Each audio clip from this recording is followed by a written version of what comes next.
Mesdames et messieurs, merci d'être venus sur notre chaîne YouTube et soyez-en salués où que vous soyez.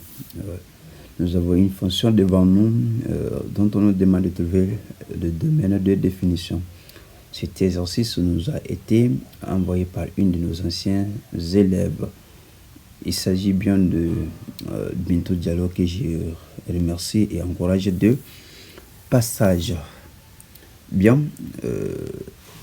la fonction est devant nous. Nous avons un radical, un logarithme, un exponentiel et une barre de fraction. Donc, ça sous-entend que nous avons ici plusieurs paramètres.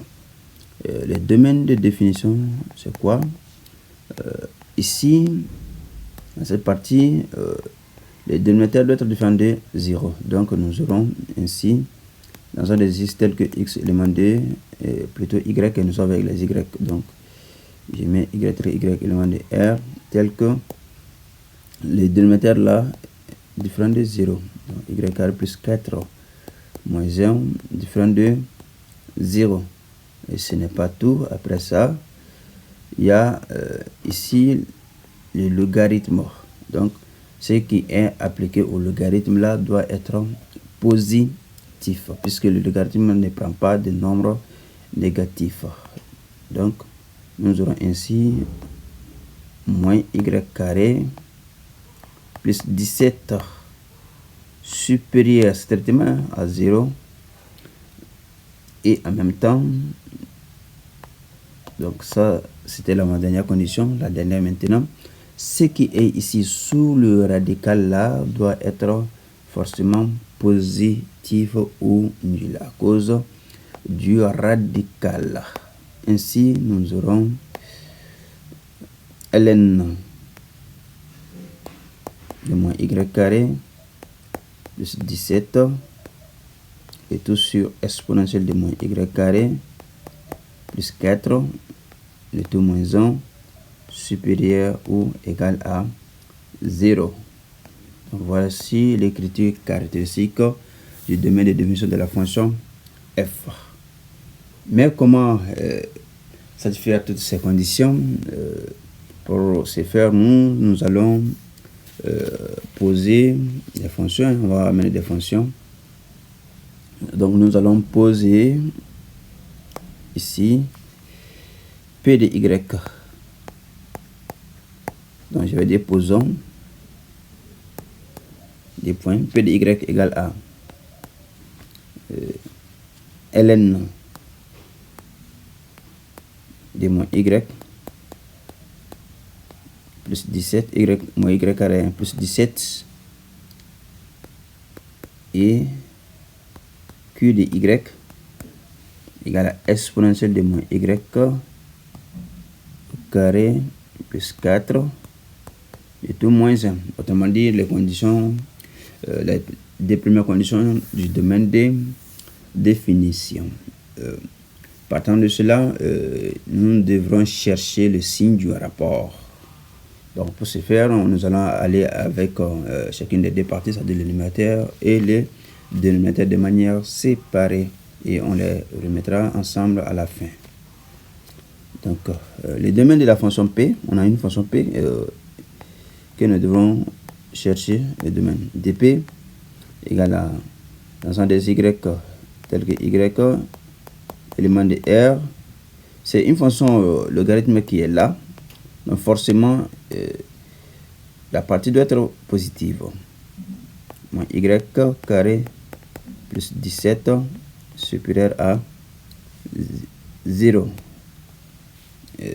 Cela est facile à faire. Moins y carré plus 17 supérieur à 0. Et qui va dire que 17 est supérieur à y au carré. Mais on aura pu poser aussi égal à 0. Ça revient à la même chose. En posant moins y carré plus 17 égale à 0. Cela équivaut à dire que 17 égale à y au carré. Et finalement, nous aurons y égale à moins racine de 17 moins racine carrée de 17 ou y égale à racine carrée de 17. Avec ces deux valeurs, nous devrons faire un petit tableau de signes pour répondre à la première préoccupation. Nous avons ici y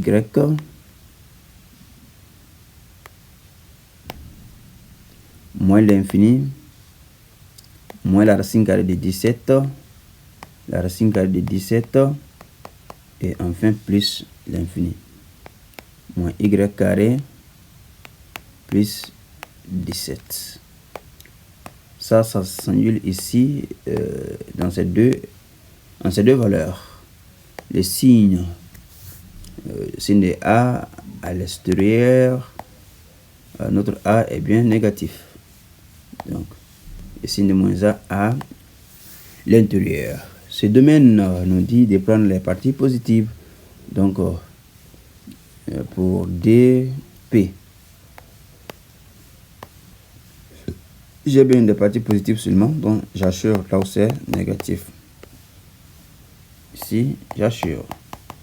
Et là, je peux dire que DP,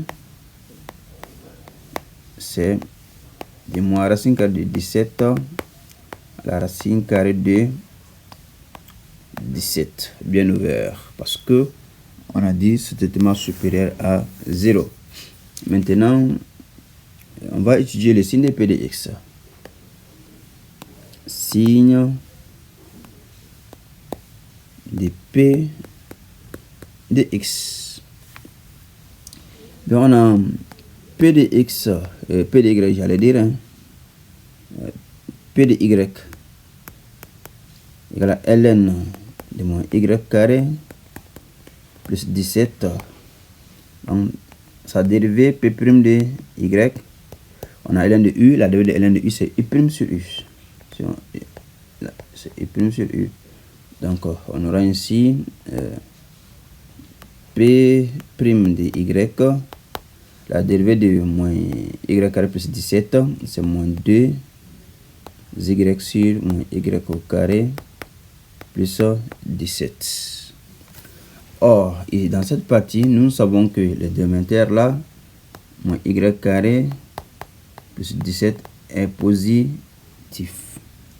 Parce que nous l'avons dit dans le domaine de définition de la fonction P. Pour le signe, on va plus avoir besoin de... bon, on va pas étudier de nouveau ce signe puisque nous l'avons déjà. Donc, nous allons aller à l'essentiel, tout en tenant compte du domaine de définition. Bien. Bien avant ça, nous avons ici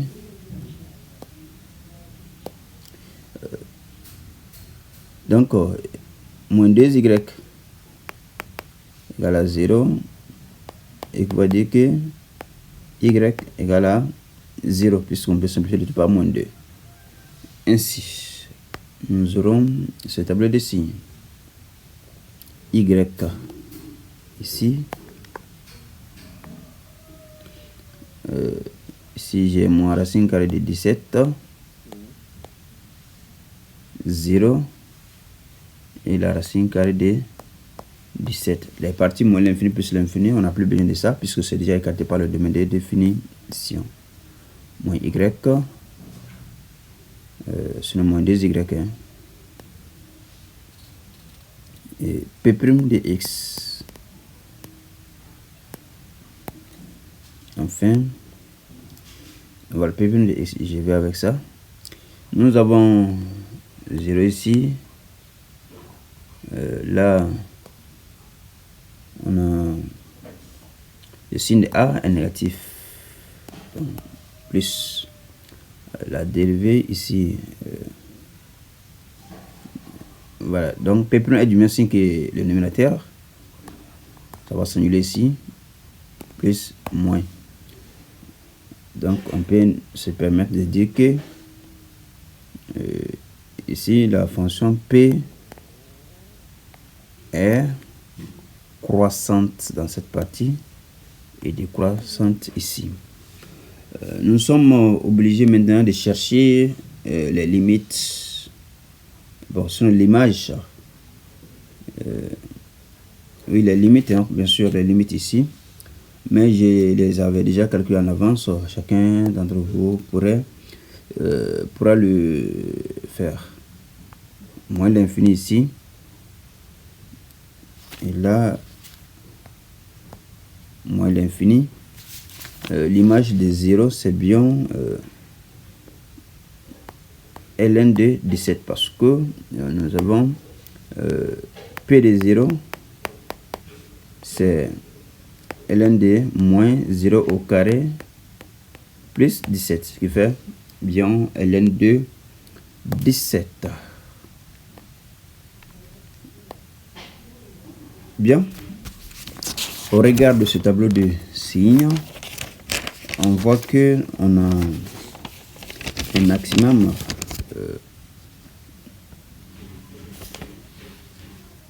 mais bien avant ça, puisque c'est le signe de P qu'on cherche, on va résoudre maintenant P est égal à 0, ça passe. Je vais un peu déplacer ces 17 là pour que les miens ne pensent pas que c'est autre chose. Voilà, c'est ici au début. Voilà. P de x égale à 0. P de y, autant pour moi, puisque je suis très habitué à x là. P de y égale à 0, équivaut à dire que ln de moins y au carré plus 17 égale à 0. Ce qui équivaut à dire que ln de moins y au carré plus 17 égale à 0, c'est ln de 1. ln de a égale à ln de b. Le cours nous dit que si nous avons ln de a égale à ln de b, alors a égale à b. On applique cette propriété ici. Donc nous aurons un 6. Cela équivaut à dire que nous avons moins y carré plus 17 égale à 1. Et moins y carré égale à 1 moins 17 en transposant les 17 de l'autre côté. On aura un 6.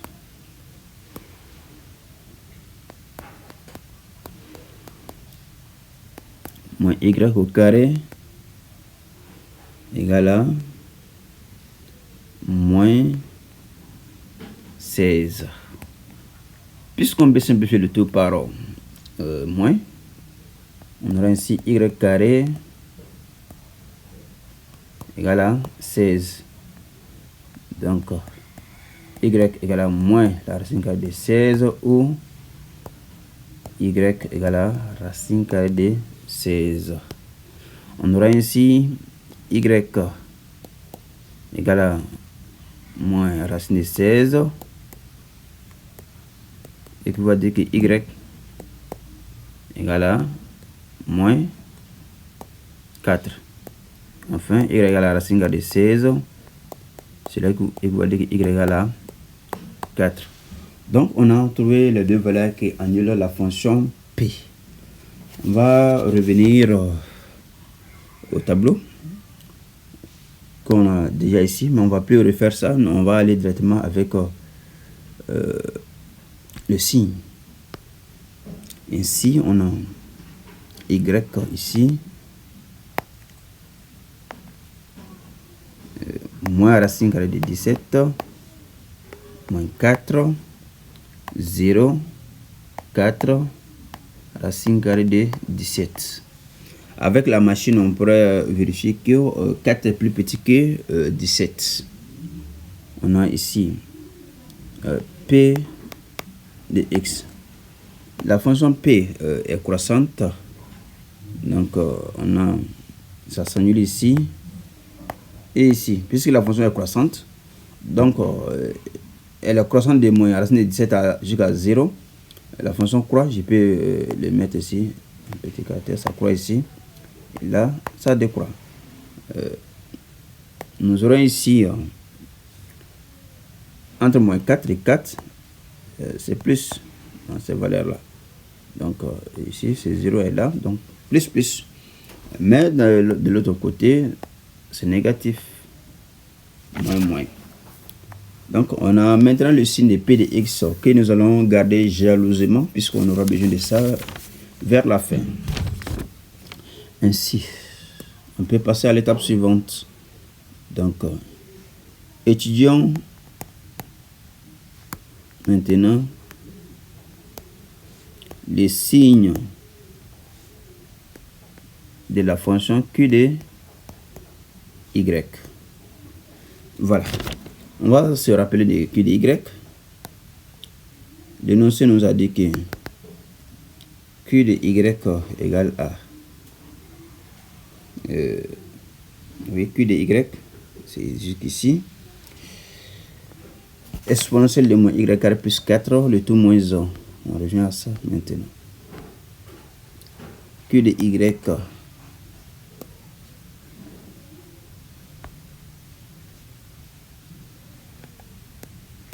égale à exponentielle de moins Y carré plus 4, le tout moins 1.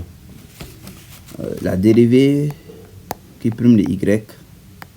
Nous avons ici dans cette première partie exponentielle de U. Donc sa dérivée c'est U' exponentielle de U. Donc nous aurons ici la dérivée de moins Y carré plus 4. C'est bien moins 2Y exponentielle de moins Y au carré plus 4. Et la dérivée de 1 c'est 0. Donc on ne va pas l'écrire. Puisque cette partie avec l'exponentielle là est positive, le signe dépend de moins 2y. On avait déjà fait ça avec la fonction P. On va plus reprendre ça puisque nous connaissons déjà le signe. Maintenant, on va aller au tableau de signes de cette fonction Q. Ainsi, nous avons Y ici. Moins l'infini, 0, plus l'infini. Les parties prenantes, nous avons moins 2y, qui est dans la dérivation. On a Q' de y, enfin Q de y. La dérivée, plus moins 2y, s'annule ici en 0, signe de A, c'est moins. Signe contraire, c'est plus. On avait dit que la fonction Q' a les mêmes signes plutôt que moins 2y, donc plus, moins. Avec un plus, la fonction est croissante. Et avec un moins, elle est décroissante. Bien, on peut chercher aussi les limites, mais je les ai déjà cherchées. Comme précédemment, je vais vous renvoyer, vous-même vérifier. F de, plutôt Q de 0, c'est très important ici. C'est exponentielle de 4 moins 1. Ici, j'ai moins 1 comme limite. Ici, encore moins 1 comme limite. On va aller à l'étape suivante qui est quoi? La résolution de Q de X égale à 0. Parce qu'on voit que ça va des valeurs négatives aux valeurs positives. Et ensuite, des valeurs positives aux valeurs négatives. Il y a deux valeurs qui annulent la fonction Q ici. Donc, Q de Y égale à 0. Équivaut à dire que nous avons exponentielle de moins y au carré plus 4, le tout moins 1 égale à 0. Ce qui équivaut à dire que exponentielle de moins y au carré plus 4 égale à 1. Et on peut appliquer le logarithme népérien. Ou soit 1 là, on sait que c'est l'exponentielle de 0. On peut aller avec ça aussi. Donc on a exponentielle de moins y au carré plus 4 égale à exponentielle de 0. Or, dans les cours, on se souvient qu'on avait dit que exponentielle de A égale à exponentielle de B. Cela équivaut à dire que A égale à B. Donc, cette propriété, nous permet de se débarrasser de l'exponentielle et de dire que nous aurons moins y au carré plus 4 égale à 0. Moins y carré plus 4 égale à 0, cela va dire que nous aurons 4 égale à y au carré. On a transposé moins y. On aurait pu transposer moins 4, mais ça revient à la même chose. Donc, partant de là, cela, on aura racine carrée de 4. Bon, je vais aller avec l'autre là. Y carré égale à 4. Donc, y égale à moins racine carrée de 4. Ou y égale à racine carrée de 4. Donc, on aura y égale à moins 2. Ou y égale à 2. Bien. On a ces deux valeurs dont on avait parlé précédemment. On va tracer le tableau de signes de la fonction Q. On a ainsi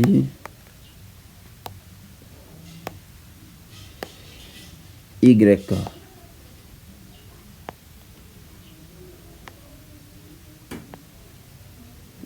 Je vais un peu diminuer la taille. Y, Q de Y. Nous avons ici moins l'infini, moins 2, 0, 2, plus l'infini. Ici, c'est 0 parce que ici nous voyons qu'il y a l'instrument qui a atteint un 0. Ici, ça s'annule à moins 2 et 1, 2. Signe plus ici parce que la fonction est croissante ici de moins l'infini à 0, la fonction est croissante. Donc, si ça s'annule en 2, à moins 2, à droite de moins 2, c'est plus. Et à gauche, c'est moins. Aussi, de 0 à plus l'infini, la fonction est décroissante. Donc, à gauche de 2, c'est plus. Et à sa droite, c'est 1 moins. Bien. Nous venons d'avoir tout ça là. On va aller à l'étape suivante. C'est quoi? C'est le signe. C'est mal écrit. Les signes du rapport P de Y sur Q de Y. C'est ce qui nous intéresse ici pour pouvoir conclure. Mais on a un très grand tableau. Nous allons tenir compte de cela. En réalité, nous devrons mettre, c'est-à-dire nous devrons faire apparaître les deux tableaux de signes ici, simultanément. Pour ce faire, nous avons les valeurs racine de 17, moins 4, moins 2, 0, 2, 4, racine de 17, et voir les deux, c'est-à-dire les infinis, que nous n'oublierons pas. Bien.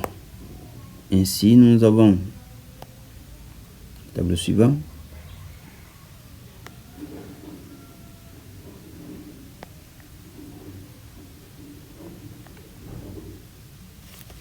Ici, nous avons Y, P de Y ici. Et là, Q de Y. Et ici, le rapport P de X sur Q, c'est en minuscule. Hein, parce que nous avons commencé par les minuscules. Nous allons aussi terminer par ces mêmes minuscules. On n'a pas le droit de changer ces valeurs et ces notations. Bien. Ici, nous avons moins l'infini et là, plus l'infini. Et on a moins 2. On a aussi 2. Ça, c'est les valeurs. Il y a 0 aussi. Hein. Les valeurs remarquables pour la fonction précédente, c'est-à-dire Q de Y que vous voyez ici, dans cette partie. Bien, maintenant, nous n'oublierons pas que la fonction Q aussi avait des valeurs à ne pas négliger. Ainsi, P, j'allais dire la fonction P, on avait trouvé moins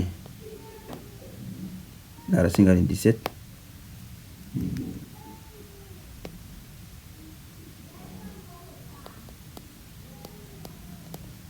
Moins 4. Et ici, 4. Et moins racine carrée de 17. C'est un peu... ça dit l'écran un peu petit par rapport à l'écriture. J'espère que vous allez bien comprendre. Ainsi, il y avait aussi les zéros qui étaient déjà représentés, c'est pas un problème. Au contraire, c'est un atout pour nous. Donc on trace ici, là, trace pour toutes ces valeurs là. Voilà. Maintenant, pour P de Y, lui, déjà P de Y n'est pas défini pour cette partie.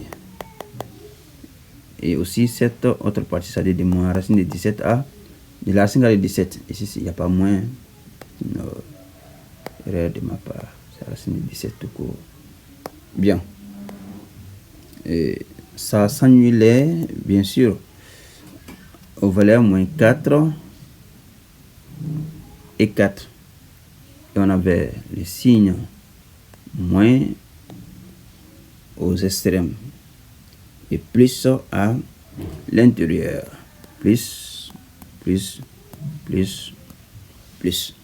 Voilà, on a fini avec P de Y. Maintenant, on va avec Q de Y, qui est défini sur grand R, puisque c'est une fonction logarithme. Mais de moins 2, c'est-à-dire à moins 2 ainsi qu'à 2, ça s'annule. On avait plus à l'intérieur et à l'extérieur moins. On va tenir compte de ceci. Maintenant, le rapport. Le rapport n'est pas d'abord défini quand le dénominateur s'annule. Le dénominateur c'est Q de X. Donc, on va mettre une double barre ici, une double barre ici, parce que en ces deux valeurs-là, s'annule le dénominateur. La fonction P de X sur Q de X n'est pas ainsi définie en ces deux valeurs. Nous devons aussi tenir compte que lorsque un élément n'est pas défini, la fonction n'est pas définie, ce qui nous permet d'enlever ces deux parties. Parce que P n'est pas défini en ces deux valeurs-là. Quand le numérateur s'annule, alors la fonction rationnelle aussi va s'annuler. Donc, évidemment, en moins 4 et en 4. Le rapport. On a ici moins par moins, on nous a appris que c'est un plus. Plus par moins, c'est un moins. Plus par plus, c'est un plus. Plus par plus, c'est un plus. Plus par un moins, c'est moins. Moins par moins, c'est un plus. Donc, le domaine de la fonction f, ce n'est rien autre que les parties de la fonction, oui, bien sûr, de la fonction f. Ce sont les parties là où ce rapport est positif. Je peux mettre ici DF. Et là, j'annule parce que c'est négatif. Ici, j'assure. Et là, j'assure. Après, j'assure. Donc, les bonnes parties, c'est cette partie et cette autre partie. Donc, je peux me permettre d'écrire ce qui suit. D de F, c'est moins la racine carrée de 17 à moins 4. On peut fermer à moins 4 parce que ça vérifie bien les hypothèses de départ. Union, cette partie là ici, c'est moins d à 2. C'est juste ici, moins d à 2. Voilà. dans cette partie, il n'y a aucun problème. Donc, moins 2 à 2. Union. On a fini avec moins 2, 2. Ça reste maintenant cette partie de 4 à racine carrée de 17. À 4, on ferme au 6. Voilà. Mesdames et messieurs, ce tableau est compliqué, mais vous devrez travailler avec ce tableau de Q, ce tableau de signe de Q, de Y, ainsi que ce tableau de signe de P, de Y. Les deux vous permettront de mieux comprendre le grand tableau final. Ainsi, nous arrivons au terme de cet exercice. Je vous remercie infiniment pour avoir suivi cette vidéo de mathématiques avec M. Dissa, professeur de mathématiques au lycée public de Yorosso. Toute œuvre humaine est entachée d'erreurs. Au cas où vous avez des suggestions, bien vous rencontrez des erreurs, veuillez nous les faire parvenir afin qu'il y ait moins d'erreurs dans nos capsules vidéo. À la prochaine.